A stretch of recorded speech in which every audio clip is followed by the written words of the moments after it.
Hey everybody, we're here today talking about basic exponential models, and from what we already know, these are the algebraic equations that are going to represent our exponential functions.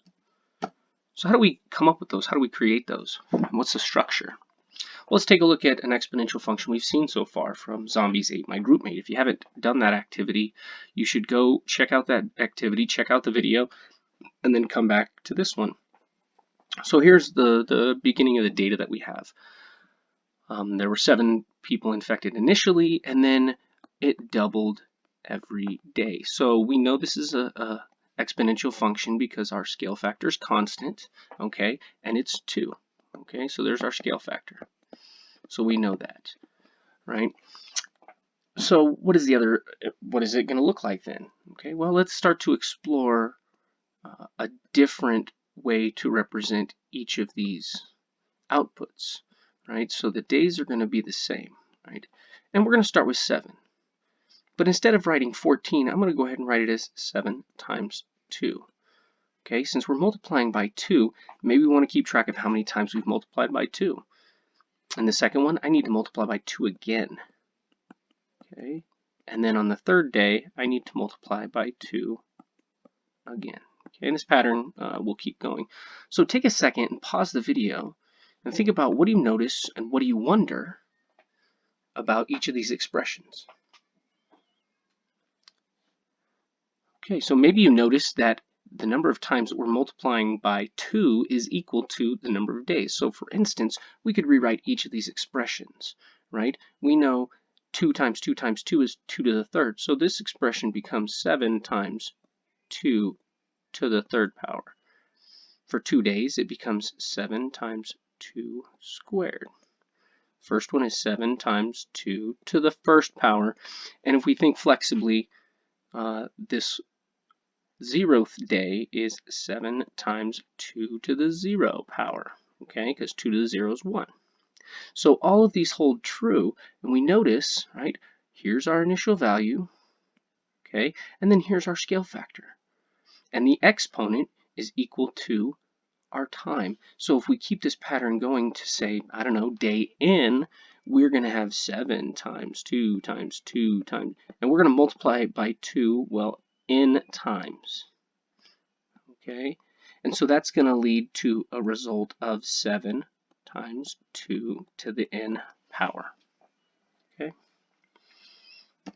so that leads us to our result here. If we do the same thing, we start with some initial value, okay, a, and we start multiplying by a scale factor b times b times b, and we just keep multiplying however many times we need to, right? Let's say it's x times, we can create a function f of x here, okay?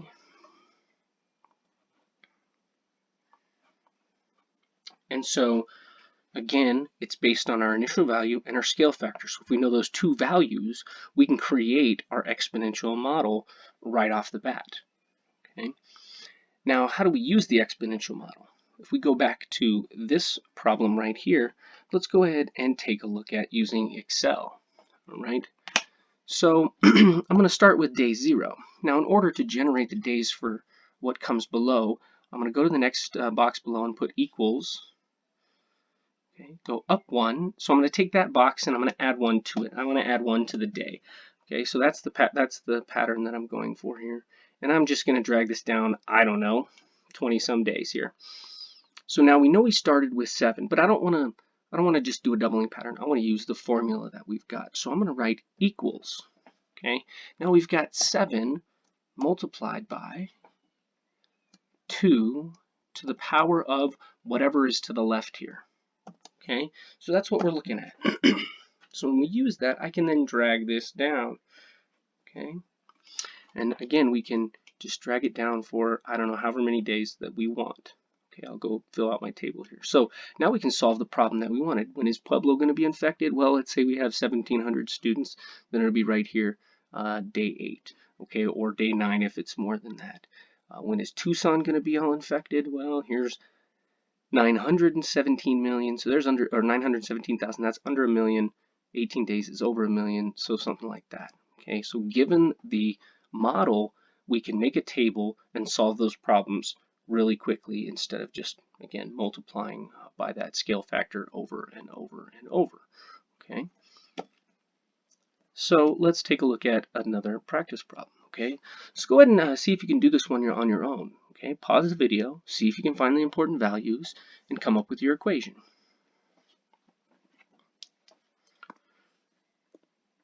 So the first thing to do is to actually just verify it's exponential. So I'm going to take and find the scale factors between terms. So I'm going to take 12 over 4, that's 3.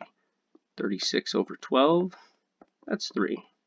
108 over 36 is 3. And the last one, 324 over 108 is also 3. So yes, our scale factor is 3.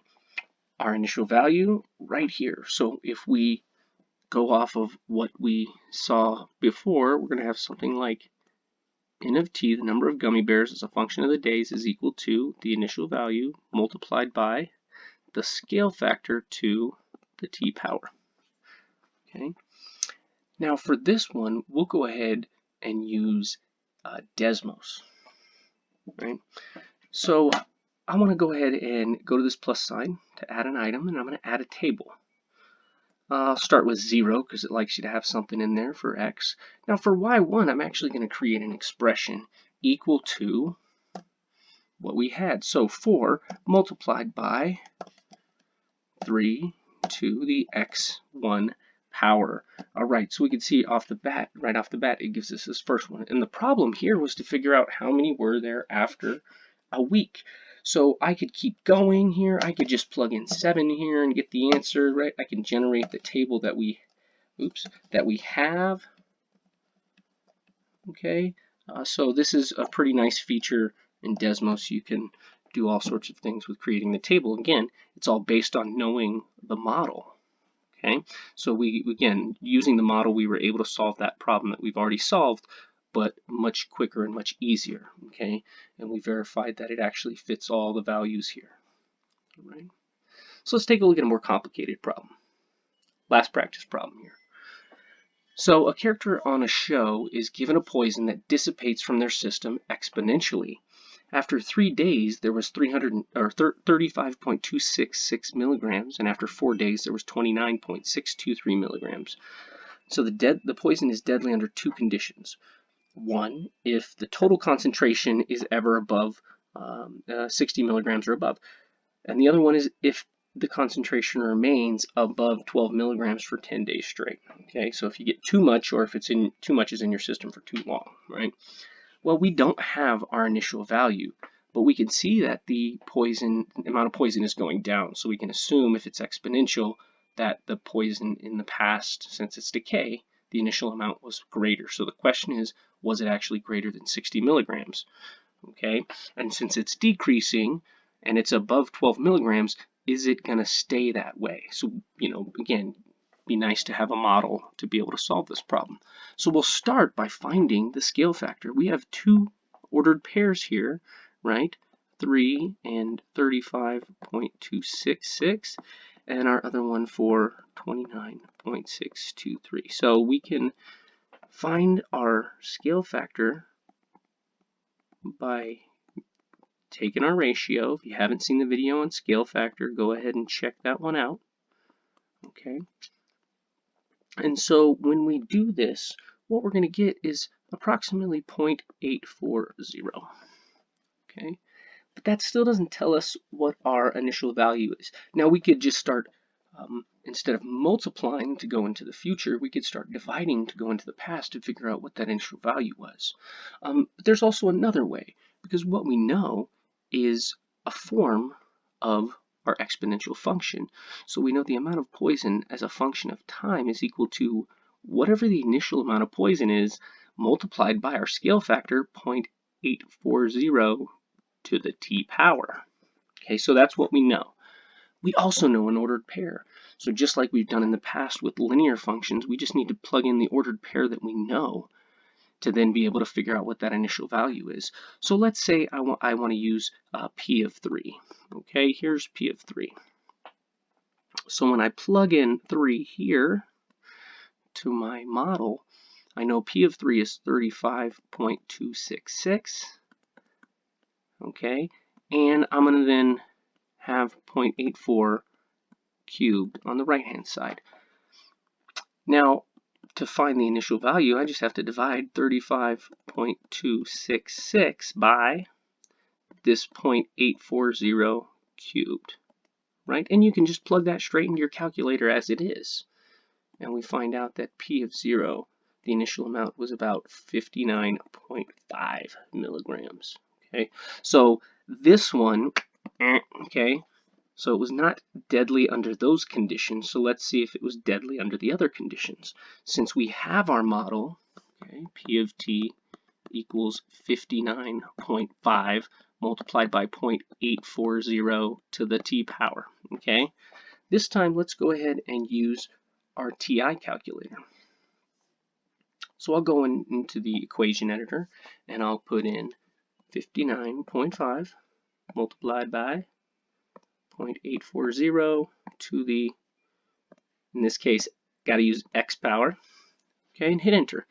My table setup should be at 0 and everything should be good, so there we go. And now I can see that it vibes with the days for 3 and 4, so my model is good, and it looks like it was above 12 milligrams for 9 days, and then on the 10th day it went below, so that one doesn't work as well.